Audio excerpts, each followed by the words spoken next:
Hello, everyone, and welcome to the Never Too Late to Fly podcast. I'm your host, Jacqueline.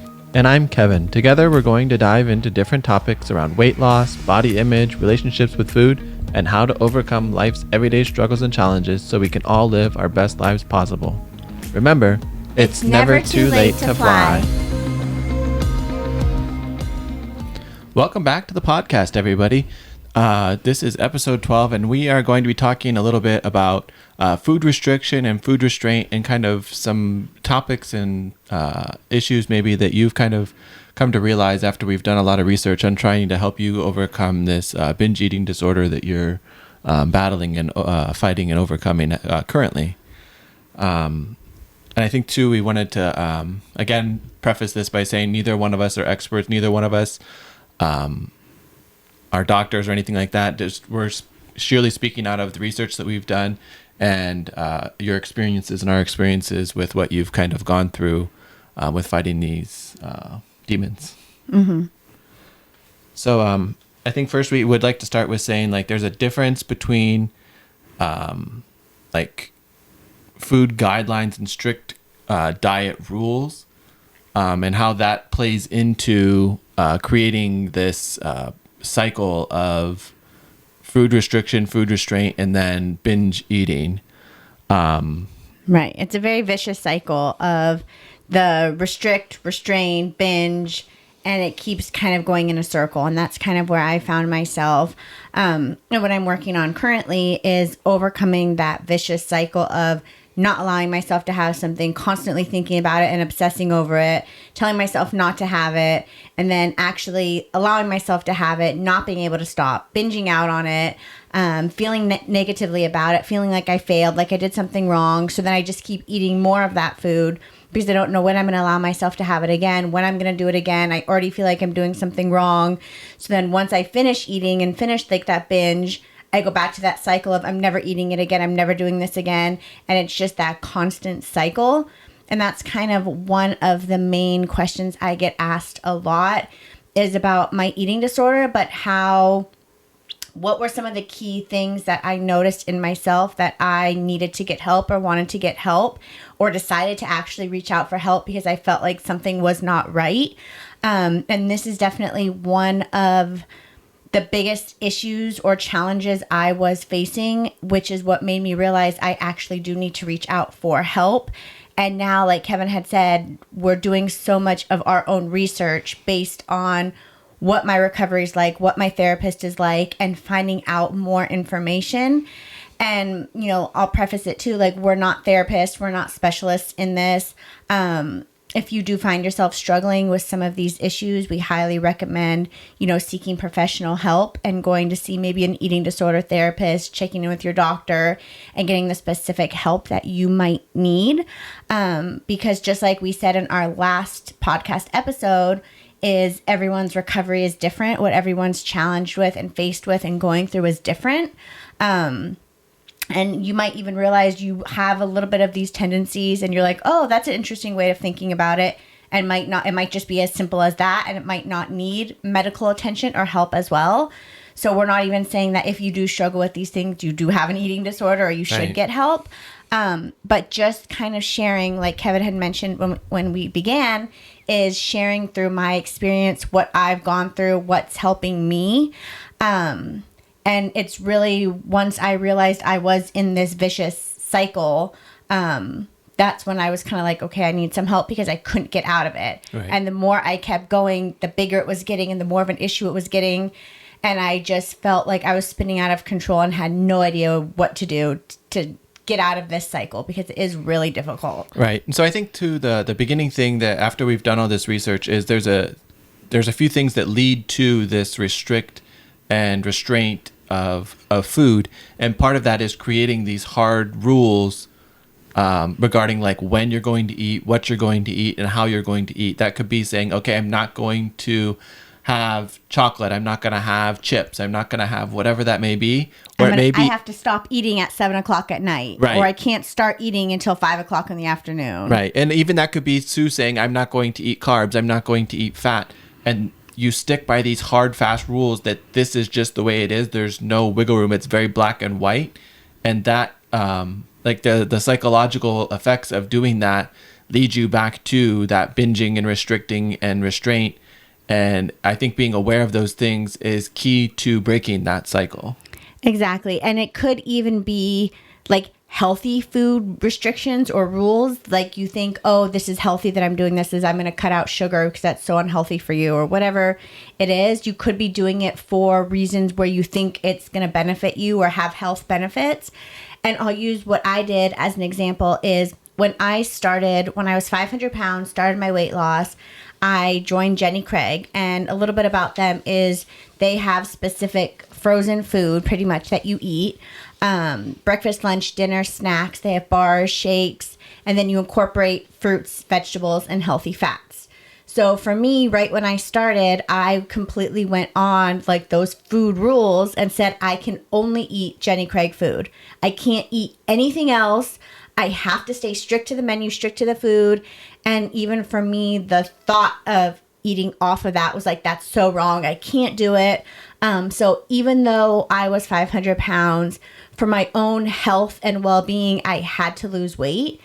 Going so far to be restrictive in, I can only eat Jenny Craig, this is the only thing that works, everything else is bad, everything is off limits, was already setting me up for kind of failure before I even began losing weight, because I was putting such strict rules into place where I can only eat Jenny Craig food. Right. And then when you break those rules, the negative self-thought and the negative self-talk, the negative feelings and all of those things only lead you back to more binging and more restriction and more whatever, because you're trying to control your weight, your self shape, whatever the size, all of these things.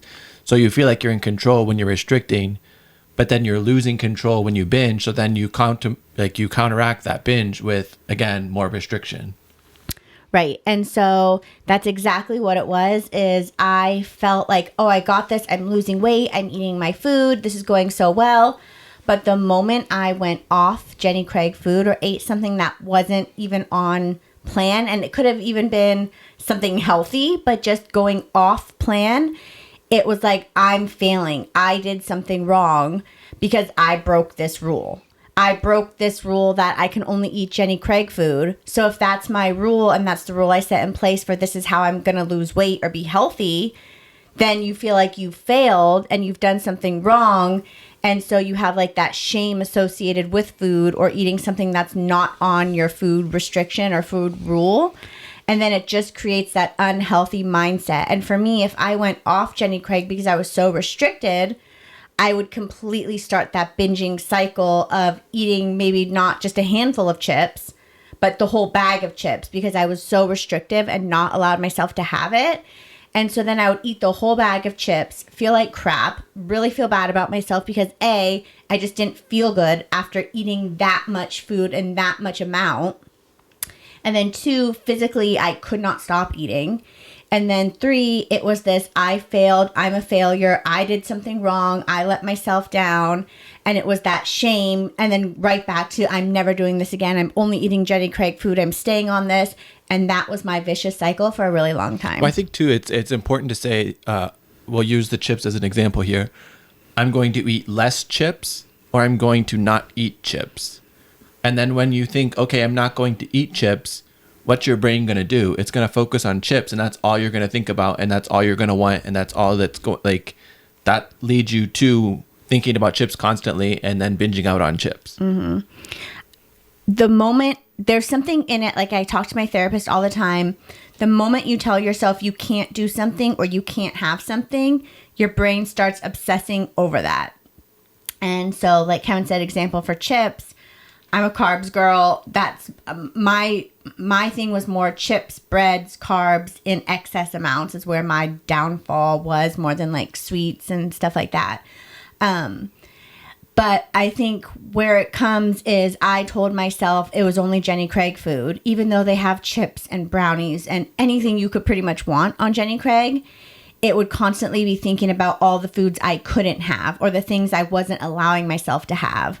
And so the more I told myself I can't eat this, the more I just wanted it even more. Right. And I think, too, if you had, say, okay, on this day, I'm thinking of chips or I'm thinking of that candy bar, and you allow yourself to go say, okay, I'm going to have a couple pieces of that candy bar, or oh, I'm going to have a handful of chips, your body's going to allow you to say, okay, I've had chips, and it's going to move on.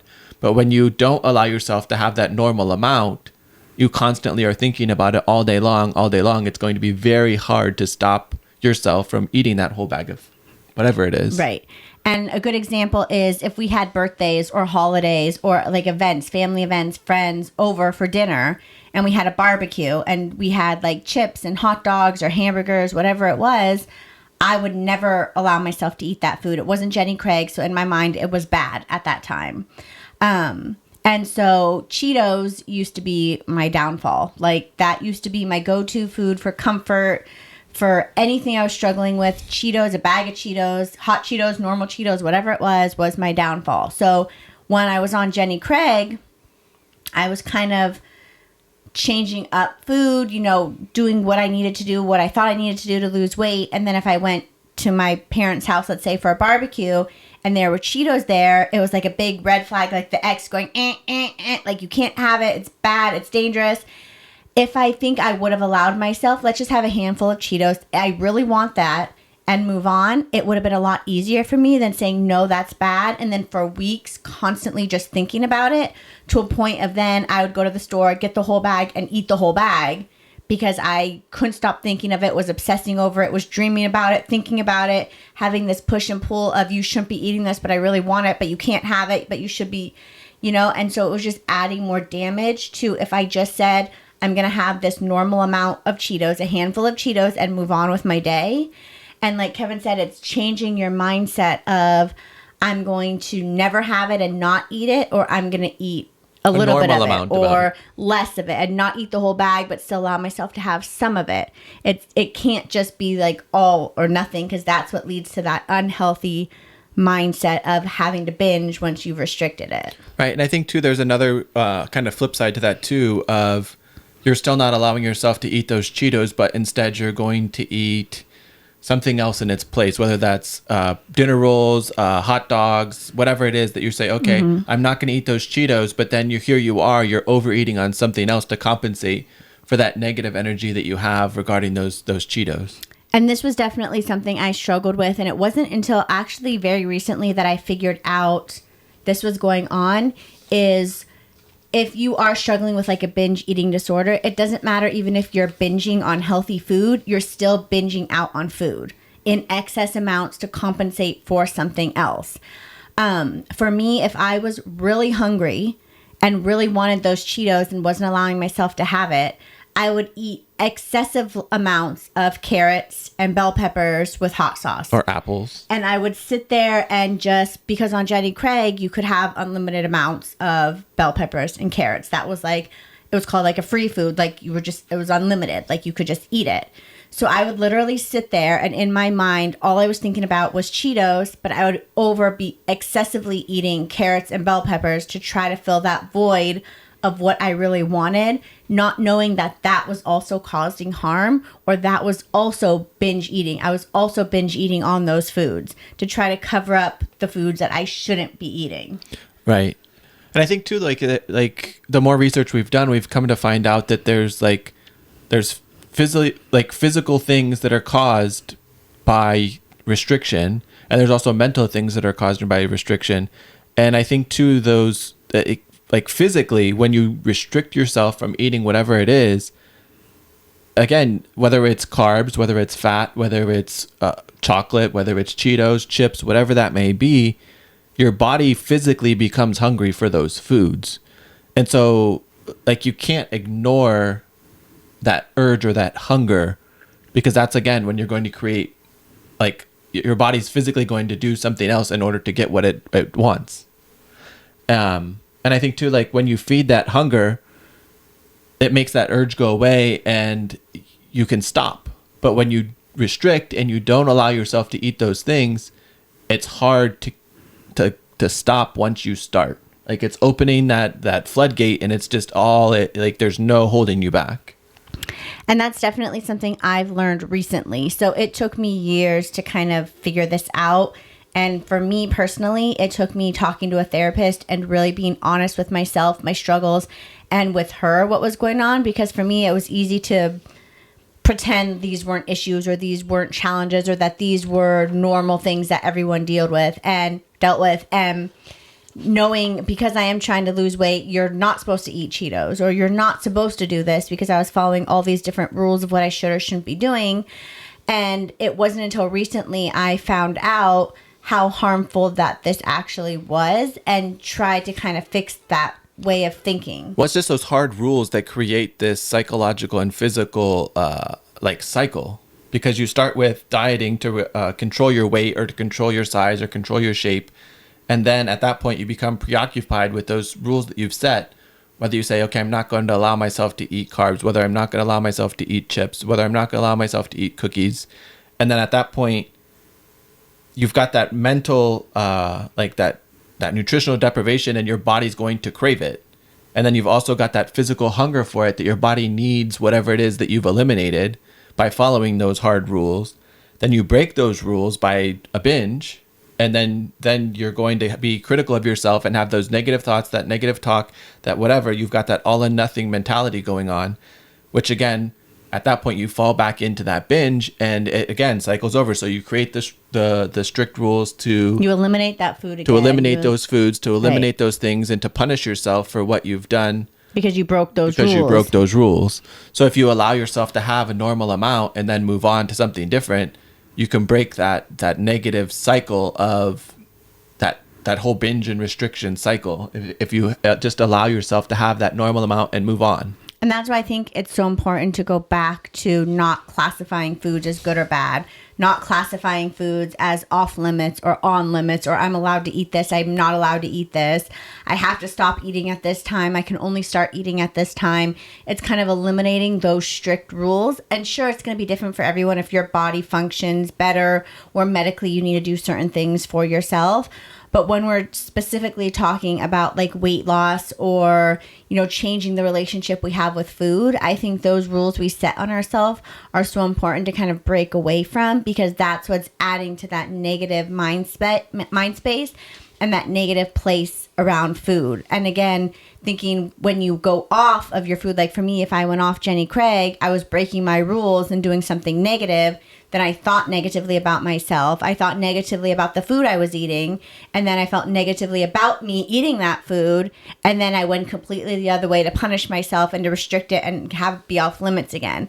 And like, if you keep going, you're never going to kind of break that cycle of that restrict, overeat, binge, hating yourself, feeling bad about it, feeling guilty about it. So then you're restricting again. Right. And I think that's just part of, again, overcoming this binge eating and this restriction and all of that is, again, being aware of this is what's going on. Because again, until you had really been diagnosed with binge eating and really started focusing on overcoming that, I don't think either of us really understood what was leading to those binges. You thought, oh, I just obsessively think about food. Oh, I think I can't control myself once I start eating these foods.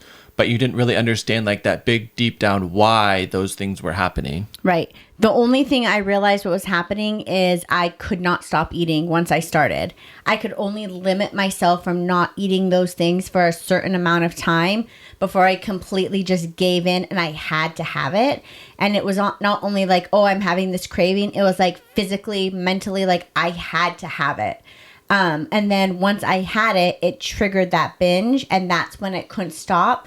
So for me at that time, I knew, I just thought that it was a normal thing. Like it was a normal, I'm not allowed to have it, or I don't allow myself to have it. And now I'm eating it and I'm enjoying it so I can have as much as I want. Not realizing until like recently that was such an unhealthy like behavior and pattern that I was in. Right. And I think too, again, going back to kind of like some of the physical things that are going on with your body at that point, like when you ignore those hunger signs or those hunger cues, like your body is going to do, if you constantly ignore those, it's going to create, like you're going to become physically preoccupied and think about food constantly. That might look like on your way to work, you're thinking about what's for lunch, what's for dinner, what's for breakfast. On your way home, you're thinking about those things. You're thinking about all these elaborate ways that you can cook different foods. Deep down inside, you know you're never going to eat them, but that's what you're thinking about. And then at that point, physically, after you've done that for so long, that mental strength is going to break. You're going to binge out on something. Mm-hmm. And I think that was for me, I really noticed I was constantly thinking about food. And I'm not completely over it yet. I have drastically improved now that I have been working on these things. But I was constantly thinking about food. I would be eating breakfast and thinking about, well, when's lunch? And I'd be eating a snack and I'm like, well, when's my next snack? And I would constantly not be even enjoying what I was eating in that moment because I was so focused on what else I was going to eat or what was going to come next. And I think that's what comes from that restriction, those rules for myself, that limiting calories so much or trying so hard to lose weight that you're not focusing on anything else except this is what I have to do. This is what I should be doing. These are the things I should be eating and this is what I shouldn't be eating. And it caused a very unhealthy relationship because not only was I depriving myself of certain foods or calling foods off limits and setting these rules for myself of just eating Jenny Craig, but it was adding to this like obsession I had with when my next meal was going to come. And I wasn't even allowing myself to enjoy the meal I was eating and listening to my body with, am I fueling it? Do I feel good after this meal? Do I enjoy this food? Do I need something else after I'm eating? Because I was constantly thinking about what's next. And then once like the end of the day happened and I found myself, and in quotes, running out of food, I started stressing out like, oh my God, I'm going to make it till tomorrow. I'm not going to have any food left until tomorrow. And it was that obsession of always thinking about food and always thinking about that next meal. Right. Well, I think too, that's it. That's that whole mindset around food. It can be so hard to overcome, especially when you are on a weight loss journey. And I think too, that's why it's important to set up some, I'm going to say looser guidelines as opposed to being so hardcore restrictive when it comes to a weight loss journey. And sure, you might not be losing 3 to 5 pounds a week, but as long as you're on that 1 to 2 pounds, a half a pound a week, you're moving in the right direction. Sure, it might not be fast, but it's going to be maintainable. It's going to last you in the long haul. Right. And I think it's so important to focus on the choices you're making more so than just weight loss or specific how much am I losing this week. It's focusing on what decisions and what choices are you making this week. Are you, eating healthy foods of fruits, vegetables, whole grains, healthy fats? How do you feel about food? Are you listening to your hunger cues? Are you drinking enough water? Are you getting enough sleep? Are you getting an activity? If you're doing all of these things to help your overall health and well-being, as well as taking care of your mental health, that's really for me what I'm focusing on right now. And if I'm doing all of those things, and even if the scale doesn't budge, I'm working on being okay with that because I'm making the best choices for myself and my overall health. Because I found if I'm obsessing about how much I want to lose that week or how much I have to lose in the long term, it becomes more obsessive and it becomes easier for me to start restricting more or putting like those stricter rules in place or start to eliminate certain foods again.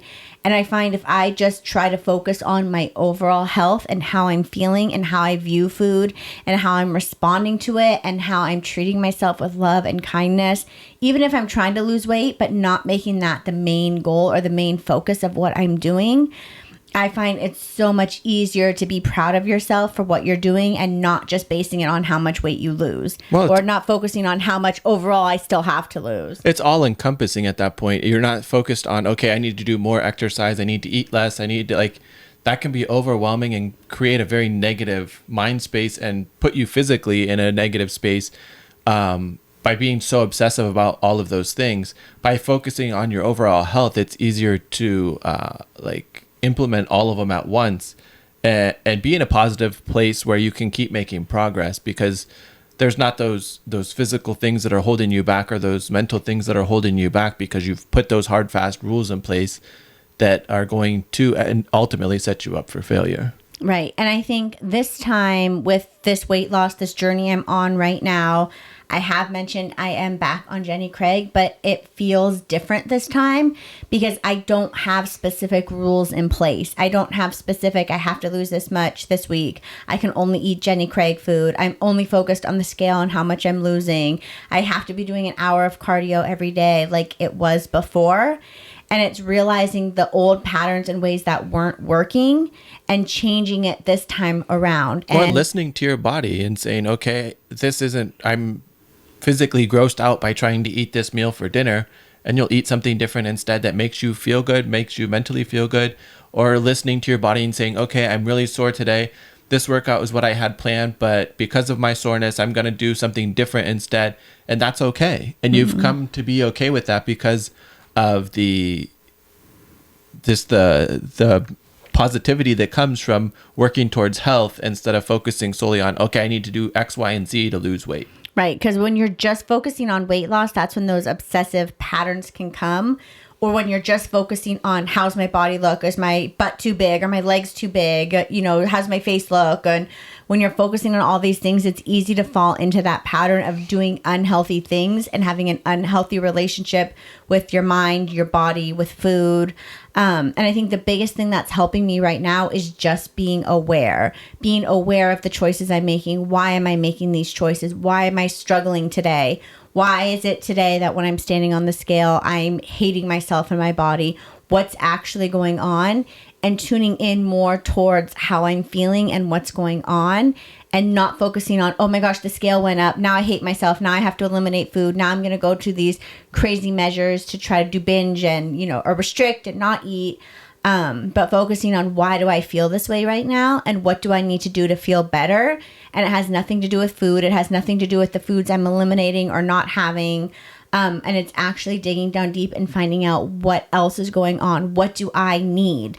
And a lot of the times for me, before it used to be, well, I need chocolate, or I need a burger, or I need, a milkshake, or whatever, things like that. But now I'm finding it's not food that I'm turning towards. It's what do I need to do to feel better? Is it a bath? Is it a massage? Is it watching a movie? Is it just turning on the Disney movie and calming myself down, reading a book? Is it what do I need when I'm feeling anxious or upset or stressed? Because it's not food that's actually going to make me feel better. But also at the same time knowing if I want a piece of chocolate, I'm going to have a piece of chocolate. Well, I think that's exactly it. That it's okay to eat when you're sad. It's okay to eat when you're happy. It's okay to eat for comfort. It's when you eat that way all the time that it can be dangerous and it can be harmful. Using it as okay, I'm having a really hard day today. I'm going to have a piece of chocolate. And then every day you're having a piece of chocolate, then that can become a problem. But if you say, okay, today I am, and then maybe next Wednesday I am, and then 2 weeks later after that I'm having a piece of chocolate, that's okay. It's when it becomes that pattern of I have to have it every single day and I have to have endless amounts of it that can become trouble. Right. And I think that's what I'm really working on is it's not that all in and all out mentality. It's not completely restricting myself, setting me up to completely binge out on it again. And I think when I can focus on myself and what I'm doing and what's best for me overall, I'm finding now I'm thinking of food so much less. I'm not stressing over when my next meal is coming. I'm not stressing over, oh my gosh, I'm running out of food and I'm not going to have any more food to eat for the rest of the day. Or it's not constantly thinking about chips 24/7 because I don't allow myself to have it. And even though I'm on Jenny Craig, even though I'm trying to lose weight, I don't have specific rules set up for myself this time where I'm telling myself I have to stop eating by 7 o'clock, or I can't eat carbs after 3 o'clock. Like a lot of these rules I had in place before when I was losing weight, I kind of let all that out the window and I said, yes, I'm following Jenny Craig to help me lose weight, but there's no really other rules. If I don't feel like eating Jenny Craig for dinner, I'm not going to eat it for dinner. Maybe I feel like a big salad with grilled chicken and vegetables and a baked potato. I'm going to have that. Right. And it's not forcing yourself to say you have to eat Jenny Craig or you're not going to lose weight. It's being a little more open and flexible. And I think that's the number one thing that's helping me kind of overcome this cycle of this binge restrict, because it's a constant thing I was always dealing with. Every single moment of my day, it was always challenged with, should I eat this? Should I not eat this? What'll happen if I eat this? What'll happen if I don't eat this? And it became such an obsession.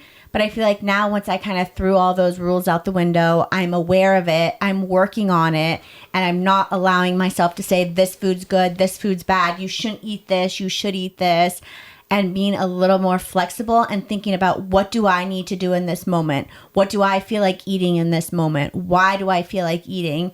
Why am I choosing to have the chocolate, or why am I not choosing to have the chocolate?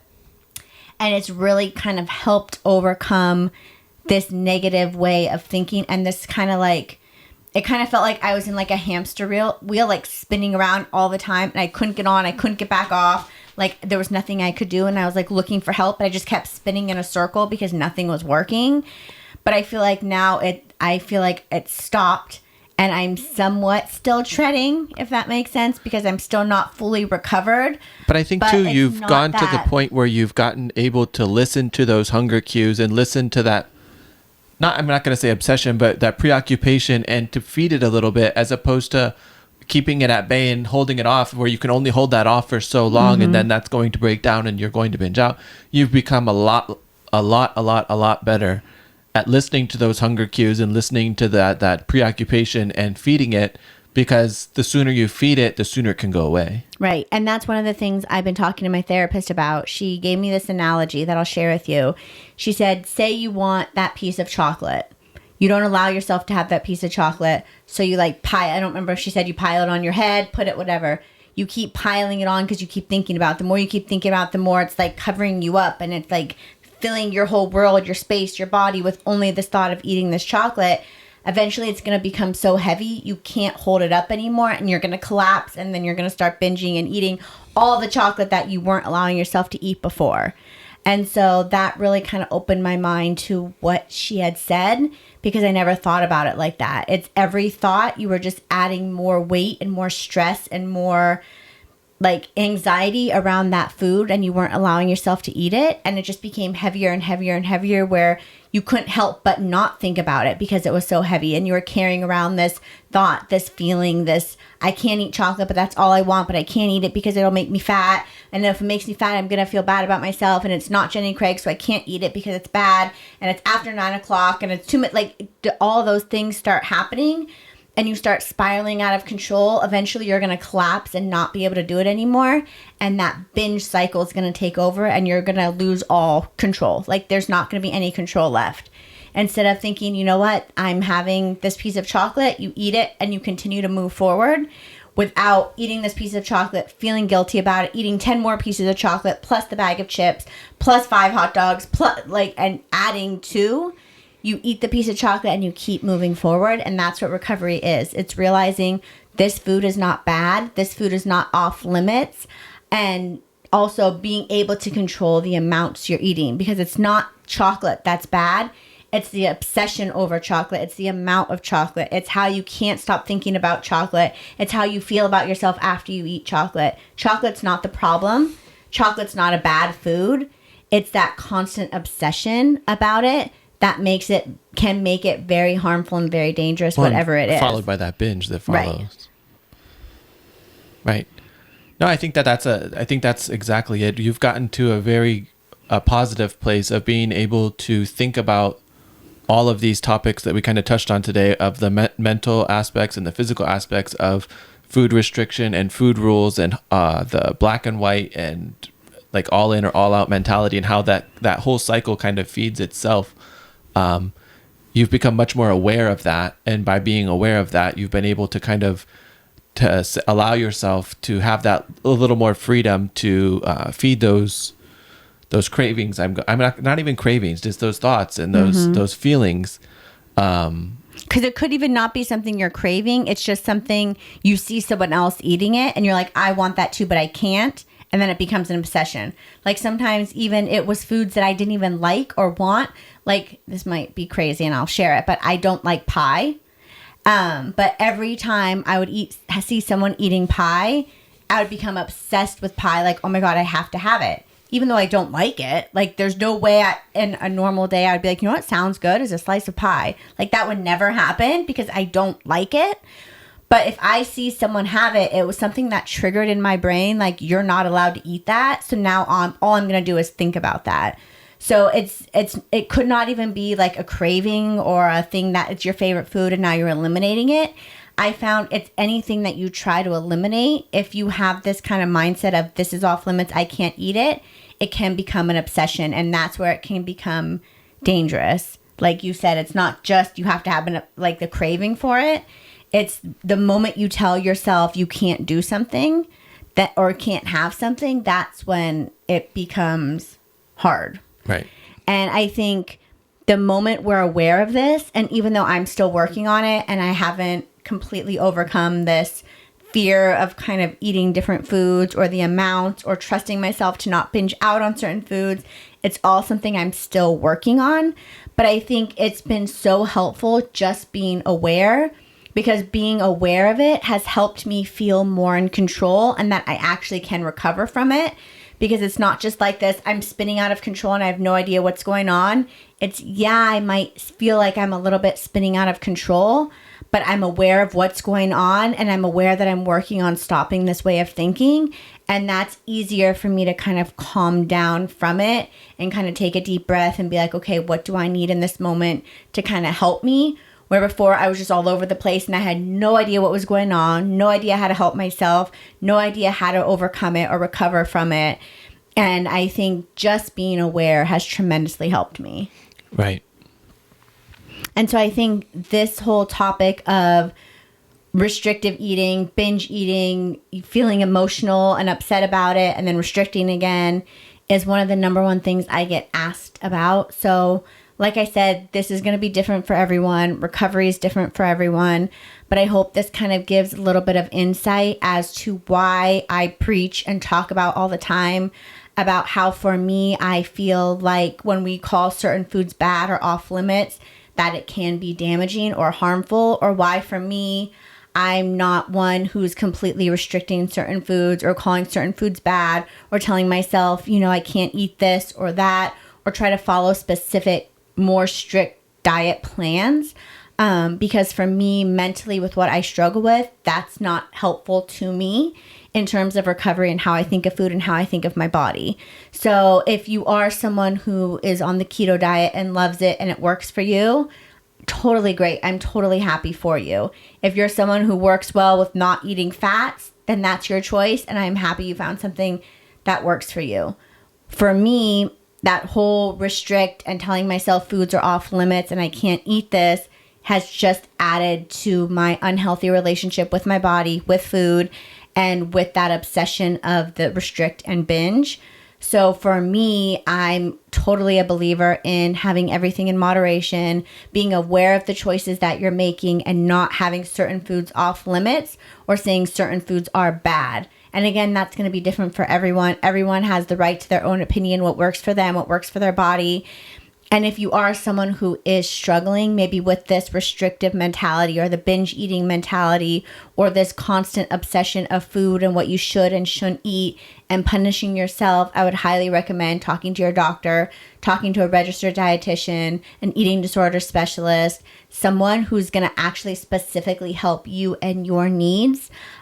We just kind of wanted to talk a little bit about this since I've done tons of research on it. Kevin's been amazing, has done tons of research trying to help me to try to find things to kind of help. Because for me, I'm a very logical, factual person. I love facts, statistics, actual why is this happening? Why might I be thinking this way?